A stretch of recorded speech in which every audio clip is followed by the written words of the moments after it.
जिक्र से सुकून मिलता है, ईमान वालों के दिलों को तो कुरान से सुकून मिलता है। हमारे प्यारे नबी सल्लल्लाहु ताला अलैहि वसल्लम कुरान पढ़ा भी करते थे और कुरान सुना भी करते थे। एक मर्तबा आपने हजरत अब्दुल्ला बिन मसूद से कहा, अय अब्दुल्ला तुम मुझे कुरान पढ़ के सुनाओ। अब्दुल्ला बिन मसूद बहुत अच्छा कुरान पढ़ते थे, बहुत खूबसूरत आवाज थी। अब्दुल्ला बिन मसूद ने कहा कि अल्लाह के रसूल मैं आपको कुरान पढ़ के सुनाऊं? ये कुरान तो आप ही के ऊपर उतरा है, मैं आपको कैसे पढ़ के सुनाऊं? आपने फरमाया, अय अब्दुल्ला इन्नी उहिब्बु अन अस्माअहु मिन गैरी, आज मैं दूसरे के मुंह से कुरान सुनना चाहता हूं, आज तुम मुझको कुरान पढ़ के सुनाओ। हजरत अब्दुल्ला कुरान पढ़ने लगे। अल्लाह के नबी सुन रहे हैं, हजरत अब्दुल्ला कुरान पढ़ रहे हैं। अल्लाह अकबर। अल्लाह के नबी बैठ करके कुरान सुन रहे हैं। मेरे नौजवानों जरा दिल पे हाथ रख के बताओ, आखिरी बार तुमने अपने मोबाइल में कुरान कब सुना था? चलो आओ इसी बात पर चेक किया जाए, तुम्हारे YouTube की हिस्ट्री चेक की जाए, तुम्हारे ब्राउजर की हिस्ट्री चेक की जाए। तुमने लास्ट टाइम कुरान को कब प्ले किया था? तुम्हारे मोबाइल में कुरान कब तुमने सुना था? कुरान को कब चलाया था? चेक किया जाए तो शर्मिंदगी उठानी पड़ जाएगी, शर्मिंदा होना पड़ जाएगा। मोबाइल आप लॉक करके वापस रख दे, नहीं मौलवी साहब रहने दीजिए। ये हालात है हमारे। हमारा नौजवान आज कुरान को न पढ़ता है न सुनता है। तुम्हारे नबी का हाल ये है, नबी कुरान सुन रहे हैं, हजरत अब्दुल्ला कुरान पढ़ रहे हैं। अब्दुल्ला बिन मसूद कहते हैं मैं कुरान पढ़ने लगा, अल्लाह के प्यारे नबी गौर से कुरान को सुनने लगे। मैं सूरह निसा की तिलावत कर रहा था। मैं पढ़ते पढ़ते जब सूरह निसा की आयत नंबर 31 के ऊपर पहुंचा, फकैफ़ इज़ा जीना मिन कुल्लि उम्मतिन बिशहीद व जीना बिका अला हाउलाई शहीदा। ऐ नबी उस वक्त आपका क्या हाल होगा जब हम हर उम्मत के ऊपर से गवाह लाएंगे, और ऐ नबी हम आपकी उम्मत पर आपको गवाह बनाएंगे। जब इस आयत पर मैं पहुंचा, अल्लाह के नबी ने कहा, हस्बुकलान, ऐ अब्दुल्ला अब रुक जाओ, अब बस कर दो, अब रुक जाओ, अब स्टॉप कर दो। हजरत अब्दुल्ला बिन मसूद कहते हैं मैंने नजरों को उठा करके देखा कि अल्लाह के नबी मुझको क्यों रोक रहे हैं, क्यों मना कर रहे हैं। फैज़ा ऐनाहु तज़रीफान, मैंने क्या देखा कि अल्लाह के नबी की आंखों से आंसू बह रहे हैं। अल्लाह के नबी रो रहे हैं, अल्लाह के नबी की आंखों से आंसू बह रहे हैं। वो जिम्मेदारी का जो एहसास आपको हुआ, जो जिम्मेदारी कयामत की दिन आपके कंधों पर डाली जाएगी, उस जिम्मेदारी को याद करके अल्लाह के नबी रो रहे हैं। नबी तो रोए अपनी जिम्मेदारी को याद करके, और हम और आप बस इसी पर फख्र करें कि साहब हम तो अहले हदीस हैं, जन्नत हमारे बाप की है, जन्नत का सर्टिफिकेट हम लेके बैठे हैं। हम और आप कभी हमें कुरान पढ़ करके और सुन करके हमें रोने की नौबत हमें नहीं आती। मेरे भाइयों, ये आंखें खुश्क हैं मौला, इन्हें रोना नहीं आता। ये आंखें खुश्क हैं मौला, इन्हें रोना नहीं आता। कभी गौर करो मेरे भाइयों, आखिरी बार आपकी आंखों से आंसू अल्लाह के खौफ से कब निकले? किसी के मरने पे निकले होंगे, कोई तकलीफ हुई होगी निकले होंगे, कोई दर्द हुआ होगा निकले होंगे, मगर इन आंसुओं से अल्लाह के खौफ से आंसू कब निकला था? जरा सोचना मेरे भाइयों, जरा हम सब अपने गिरबान में झांकी और सोचें, अल्लाह के खौफ से आंसू कब निकला था? अल्लाह के नबी फरमाते हैं, लैसा शैउन अहब्बु इलल्लाहि मिन क़त्रतैन, अल्लाह ताला को दो कतरे बहुत पसंद हैं। दो कतरे अल्लाह ताला को बहुत पसंद हैं। कतरतु दुमूइन मिन खशियतिल्लाह, एक आंसू का कतरा जो इंसान की आंखों से अल्लाह के खौफ से निकलता है, अल्लाह के डर से निकलता है, वो आंसू के कतरे अल्लाह ताला को बहुत पसंद हैं। व कतरतु दमिन तुहराक़ु फी सबीलिल्लाह, और दूसरा वो खून का कतरा जो अल्लाह की राह में बहाया जाता है, अल्लाह की राह में शहीद होने वाला, अल्लाह की राह में जिहाद करने वाला, अल्लाह की राह में लड़ने वाला, उसके खून के कतरे अल्लाह ताला को बहुत पसंद हैं। वो आंसू जो अल्लाह के खौफ से निकलते हैं मेरे भाई, वो आंसू अल्लाह को बहुत पसंद है। अल्लाह के प्यारे नबी फरमाते हैं, बुखारी और मुस्लिम की रिवायत है, कयामत का दिन होगा, सूरज 1 मील की दूरी पर होगा, लोग गर्मी से पसीने से बेहाल होंगे। सबअतुन युज़िल्लुहुमुल्लाह, 7 तरीके के बंदे अल्लाह ताला के ऐसे होंगे जिनको अल्लाह ताला अपने अर्श का साया देगा। उन 7 खुशनसीब बंदों में एक बंदा वो भी होगा, वरजुलुन ज़करल्लाह खालियन फफाज़त ऐना, अल्लाह का वो बंदा जिसने तन्हाई में, अकेले में, बंद कमरे में बैठ करके अल्लाह को याद किया, अपने गुनाहों को याद किया, अपने पापों को याद किया, अपनी नाफरमानियों को याद किया और उसकी आंखों से आंसू बह पड़े, वो रोने लगा। उस अल्लाह के खौफ से बहने वाले आंसू को अल्लाह ताला कयामत के दिन उनकी लाज रखेगा और उस इंसान को अल्लाह ताला कयामत के दिन गर्मी से बचाएगा, सूरज की तपिश से बचाएगा। मेरे भाइयों, मैं फिर से उसी आयत को पढ़ता हूँ जो खुतबे मसनूआ के बाद मैंने पढ़ी थी। कुरान सवाल कर रहा है हमसे और आपसे, अलम यअनि लिल्लज़ीना आमनू अन तख्शा कुलूबुहुम लिज़िक्रिल्लाह, ऐ ईमान वालों, क्या अभी वो समय नहीं आया कि अल्लाह का कलाम सुन करके तुम्हारे दिल पिघल जाए। मेरे प्यारे नौजवान साथियों, तुमसे भी एक बात कहनी है, नौजवानी बड़ी खतरनाक उम्र होती है। शैतान सबसे ज्यादा अगर किसी उम्र के अंदर इंसान को बहकाता है तो जवानी में बहकाता है। जितना गुना इंसान जवानी में कर लेगा बुढ़ापे में नहीं कर पाएगा। शराब इंसान आमतौर से जवानी में पीता है, ज़िनाकारी के अड्डे आमतौर से जवानी में आबाद होते हैं, टाइम का गलत इस्तेमाल आमतौर से जवानी में इंसान करता है। जब इंसान 50 साल का हो जाता है, 60 साल का हो जाता है, तो ऑटोमेटिक उसको ये एहसास हो जाता है अब तो मरने वाला हूं, अब तो कब्र में जाने वाला हूं, तब तो इंसान ऑटोमेटिक सुधर जाता है। असल जो सुधरने की उम्र है वो तो जवानी की उम्र है, जो तौबा करने की उम्र है, जो अल्लाह से माफी मांगने की उम्र है, माफ करना, वो 20 से 40 साल के बीच की उम्र है। फारसी का एक शायर कहता है, दर जवानी तौबा करदन शेवे पैगंबरी, वक्त पीरी गुर्गे जालिम शवत परहेजगार। जवानी में तौबा करना नबियों का तरीका है, बुढ़ापे में तो भेड़िया भी शरीफ बन जाता है। जब पेट में आंत नहीं, मुंह में दांत नहीं, तब शरीफ बन गए तो कौन सा कमाल किया। मेरे प्यारे नौजवान साथियों, आज अपनी जवानी का गलत इस्तेमाल करने के पहले सोच लेना कि अल्लाह ताला क्या इसका हिसाब देना पड़ेगा। गुनाह की लज्जत तो आज मिल जाएगी, गुनाह का मजा तो मिल जाएगा, मगर इस गुनाह के बाद इसका जो असर तुम्हारी जिंदगी पर पड़ेगा, जो पछतावा तुम्हें होगा, उस पछतावे के बाद तुम्हारे सामने कोई रास्ता नहीं होगा। इसलिए कि मेरे नौजवान भाइयों, इस बात की कोई गारंटी नहीं है कि आज आप नौजवान हैं, कल आप बुढ़ापे तक जिंदा रहेंगे। क्या गारंटी? अपनी आंखों से मैंने देखा है, बिल्कुल जवान आदमी, हमारे यूपी के अंदर बनारस से 100 किलोमीटर दूर है इलाहाबाद।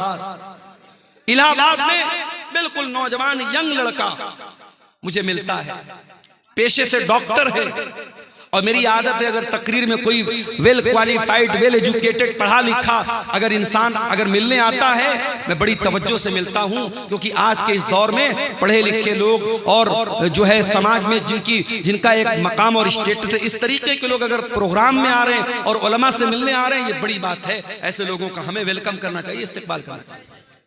नौजवान लड़का है 20-22 साल का, मिलने आता है, मौलाना आपकी तकरीर बहुत शौक से सुनता हूं, बड़ी मोहब्बत करता हूं, नंबर का आदान प्रदान होता है, बीच बीच में कभी कभी व्हाट्सएप भी करता है, फेसबुक भी चलाता था वो लड़का। फिर एक दिन उसके फेसबुक पर एक पोस्ट आई, मैं बहुत बीमार हूं, मेरे लिए दुआ कीजिएगा, मैं बहुत बीमार हूं। उसके बाद उस पोस्ट के डालने के बाद तकरीबन 1-2 हफ्ते के बाद खबर आती है कि डॉक्टर फलां साहब जो इलाहाबाद के रहने वाले हैं, ब्लड कैंसर हो गया, इंतकाल हो गया।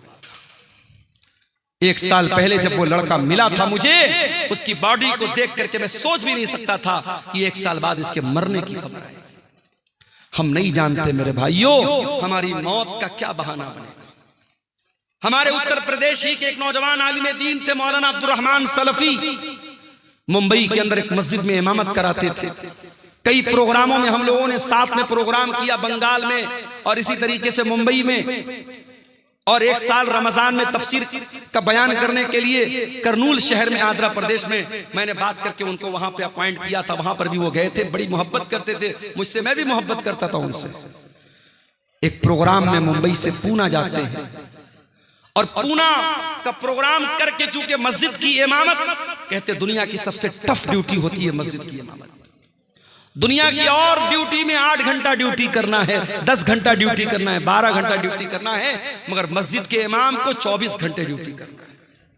फजर की नमाज में सारा मोहल्ला ना आए कोई मसला नहीं है, मौलवी साहब क्यों नहीं आए, मौलवी साहब क्यों नहीं आए, मौलवी साहब शादीशुदा हैं, बीवी के साथ रहते हैं, हो सकता है नापाक हुए हो, तबीयत ठीक ना रही हो, रात में नहाने का मौका ना मिला हो, पानी गर्म करने का मौका ना मिला हो, कोई भी वजह रही हो, नहीं साहब इमाम साहब की तनख्वाह काटी जाएगी, फजर की नमाज में क्यों नहीं आए।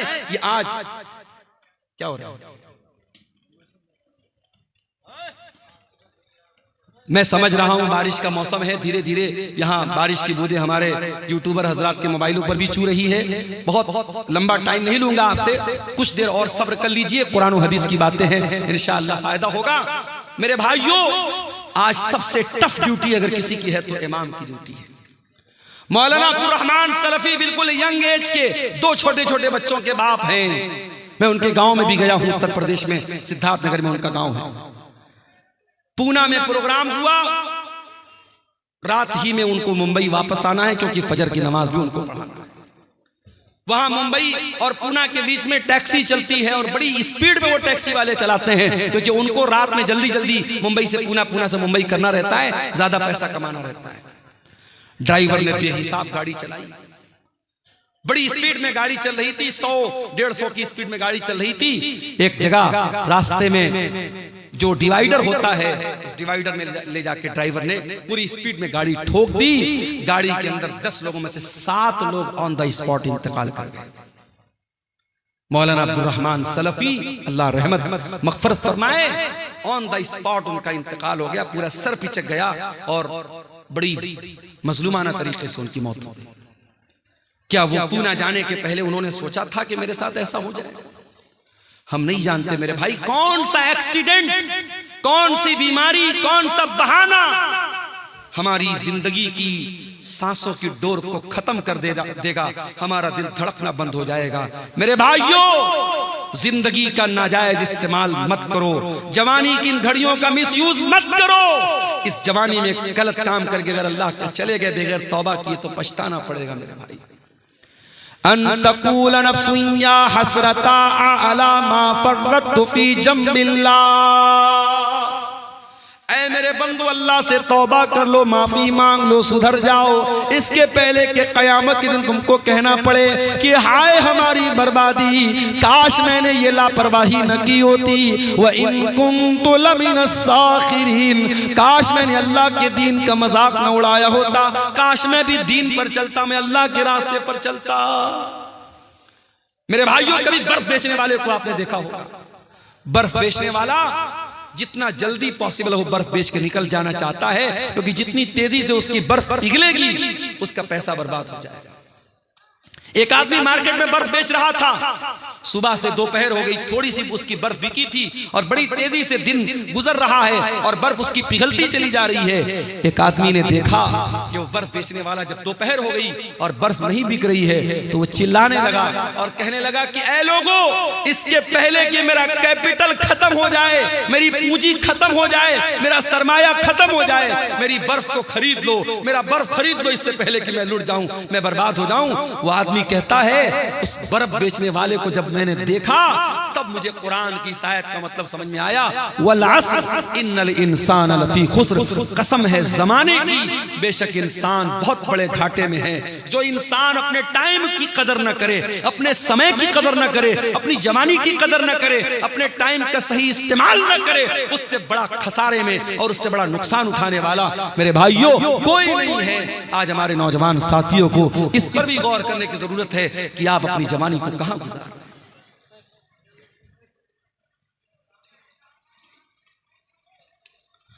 कुरान का वो सवाल हमसे और आपसे हो रहा है मेरे भाई, अलम यानि लिल्लज़ीना आमनू अन तख्शा कुलूबुहुम लिज़िक्रिल्लाह, क्या ईमान वालों के लिए अभी वो समय नहीं आया कि अल्लाह का कलाम सुन करके उनके दिल पिघल जाएं, नरम पड़ जाएं?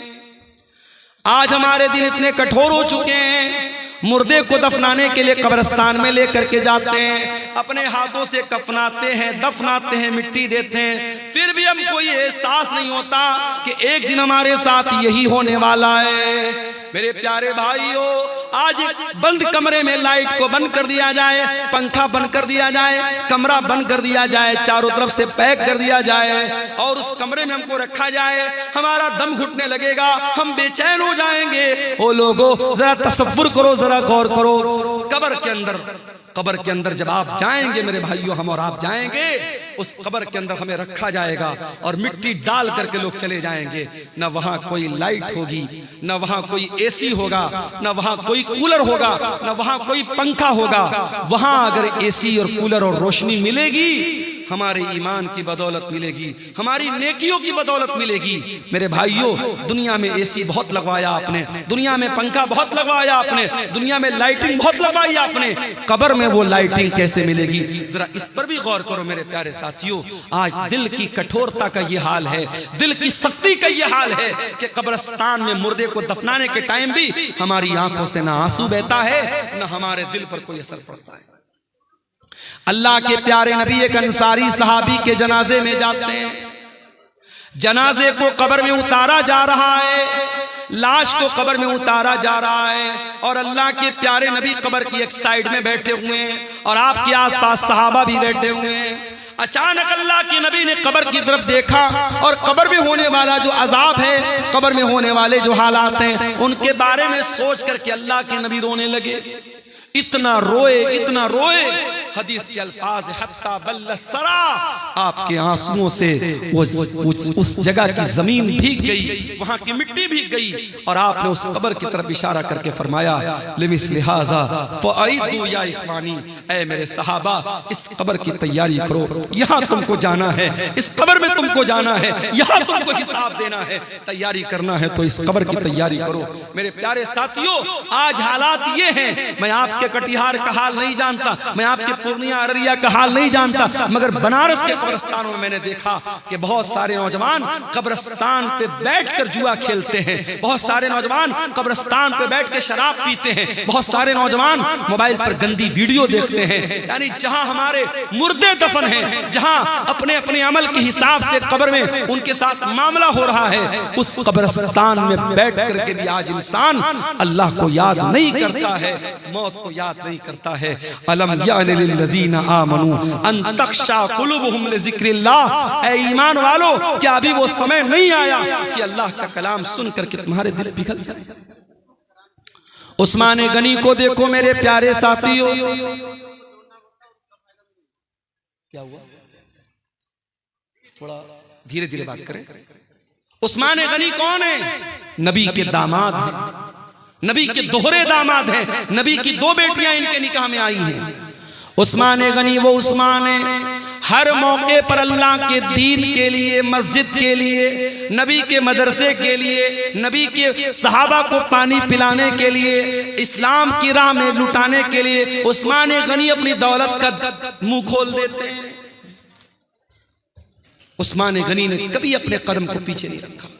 वो उस्मान गनी जिनका नाम लेकर के नबी ने कहा था, मा ज़र्रा उस्मान मा अमिल बादल यौम क़त्तो, उस्मान ने इतना अल्लाह की राह में दे दिया है, उस्मान का कोई गुनाह भी उसका कुछ बिगाड़ नहीं सकता है। वो उस्मान गनी जब कब्रिस्तान से गुजरते थे, ज़ारो कतार रोने लगते थे। किसी ने पूछा कि ऐ उस्मान, क्या बात है, जन्नत की बात आती है तो आप नहीं रोते हैं, जहन्नम की बात आती है तो आप नहीं रोते हैं, कब्रिस्तान को देख करके क्यों रोने लगते हैं? उस्मान गनी कहते हैं, ओ लोगों, मैंने अपने प्यारे नबी को ये फरमाते हुए सुना है, इन्नल कब्र अव्वलु मंजिल मिन मनाजिलिल आखिरह, ये कब्र आखिरत की पहली सीढ़ी है, कब्र आखिरत की पहली मंजिल है। जिसने इस मंजिल को पार कर लिया उसके लिए आगे की मंजिल आसान है। ऐ लोगों, जब मैं कब्र को देखता हूं मुझे अपनी आखिरत याद आ जाती है और मैं अपने आंसुओं पर कंट्रोल नहीं कर पाता। आज हमें और आपको क्या कब्रिस्तान पे जाके मौत याद आती है? नहीं याद आती। आज तो कब्रिस्तान और कब्र पर भी आज मेला लगता है।